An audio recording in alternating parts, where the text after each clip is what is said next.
ಹೇಳಿ ಏನು ಸಮಾಚಾರ. ಒಬ್ರು ಎರಡನೇ ವಾರ ಸರ್, 4-5 ದಿನ ಮಾತ್ರ ಇದೆ. ಸಾಕಷ್ಟು ಚರ್ಚೆಗಳು ಪೆಂಡಿಂಗ್ ಇದೆ. ರೈತರ ವಿಚಾರ, ಉತ್ತರ ಕರ್ನಾಟಕದ ನಾವು ಉತ್ತರ ಕೊಡೋಕ್ಕೆ ತಯಾರಾಗಿದ್ದೀವಿ. ಸರ್ಕಾರ ಯಾವುದೇ ವಿಚಾರ ಎತ್ತಿದ್ರು ಕೂಡ, ಯಾವುದೇ ಸಮಸ್ಯೆ ಪ್ರಸ್ತಾಪ ಮಾಡಿದ್ರು ಕೂಡ ಅದಕ್ಕೆ ಉತ್ತರ ಕೊಡಲಿಕ್ಕೆ ಸರ್ಕಾರ ತಯಾರಾಗಿದೆ.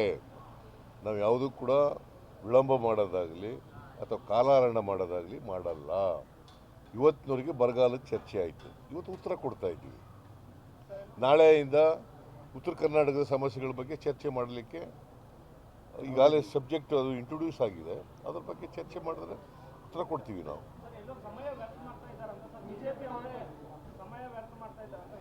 ಯಾರು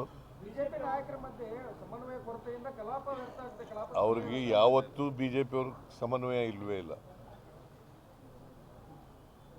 ಅವ್ರು ಬಂದಿರೋದೇ ಆಪರೇಷನ್ ಕಮಲದ ಮೂಲಕ ಅಧಿಕಾರಕ್ಕೆ ಬಂದವರು. ಅದಾದಮೇಲೆ ಸೋತಿದ್ದಾರೆ, ಜನ ಅವ್ರನ್ನ ತಿರಸ್ಕಾರ ಮಾಡಿದ್ದಾರೆ. ಅದಾದಮೇಲೆ ಸಮನ್ವಯ ಬರಲಿಕ್ಕೆ ಸಾಧ್ಯನೇ ಇಲ್ಲ ಅವ್ರ ಹತ್ರ.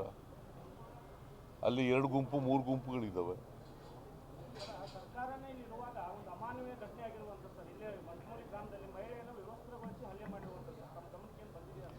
ಸರ್ಕಾರ ಇಡೀ ರಾಜ್ಯದಲ್ಲಿದೆ, ಬರೀ ಬೆಳಗಾಂನಲ್ಲೇ ಇಲ್ಲ.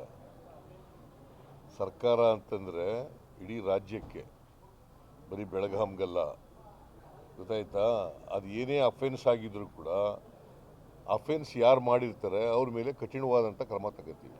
ಪಂಚಮಸಾಲಿ ನಾಯಕರ ಮನವಿಗೆ ನೀವು ಜಾರಿ ಅನ್ನಿಲ್ಲ ಅಂದರೆ ಅದಕ್ಕೋಸ್ಕರ ಅವರು 13ನೇ ತಾರೀಕು ಪ್ರತಿಭಟನೆ ಮಾಡ್ತೀವಿ ಅಂತ ಬಸವಜಯ ಮೃತ್ಯುಂಜಯ ಸ್ವಾಮೀಜಿ ಹೇಳ್ತಾರೆ. ನಾನು ಅವರ ಲೀಡರ್ಗಳಿಗೆ ಹೇಳಿದ್ದೀನಿ, ಅಸೆಂಬ್ಲಿ ಆದಮೇಲೆ ಕರೆದು ಮಾತಾಡ್ತೀನಿ ಅಂತ ಹೇಳಿದ್ದೀನಿ. ಅಸೆಂಬ್ಲಿ ಮುಗಿದ ಮೇಲೆ ಬೆಂಗಳೂರಿನಲ್ಲಿ ಕರೆದು ಮಾತಾಡಿದ್ದೀನಿ ಅಂತ ಹೇಳಿದ್ದೀನಿ. ಅವ್ರು ಬೆಳಗಾವಿಯಲ್ಲೇ ಕರೆದು ಚರ್ಚೆ ಮಾಡಬೇಕು ಅಂತ ಅವರು ಹೇಳ್ತಾರೆ. ಇಲ್ಲಿ ಸಮಯ ಇರೋದಿಲ್ಲರಿ, ನೀವೇ ಅವ್ರ ಪರವಾಗಿ ಮಾತಾಡಿದ್ರೆ ಹೆಂಗೆ? ನಾನು ಆ ಲೀಡರ್ಗಳ ಜೊತೆ, ಪಂಚಮಸಾಲಿ ಲೀಡರ್ಗಳ ಜೊತೆ, ಸ್ವಾಮೀಜಿ ಜೊತೆಲೂ ಮಾತಾಡಿದ್ದೀನಿ.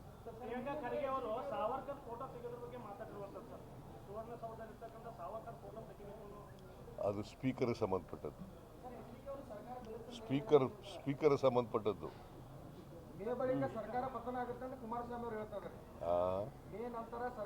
ಈ ಬಿಜೆಪಿಯವರಿಗೆ, JDSನವ್ರಿಗೆ ಪಾಪ ಮಿಲಿ ಅಂತ ಒದ್ದಾಡ್ತಾವ್ರೆ. ನೀರಿನಿಂದ ತೆಗೆದು ಮೀನುಗಳಿರ್ತಾವಲ್ಲ, ಒದ್ದಾಡ್ತಾವಲ್ಲ, ಹಂಗೆ ಒದ್ದಾಡ್ತಾ ಇದ್ದಾರೆ. ಭ್ರಮಾಲೋಕದಲ್ಲಿ ಇದ್ದಾರೆ. ಏನು ಮಾಡೋಕ್ಕೆ?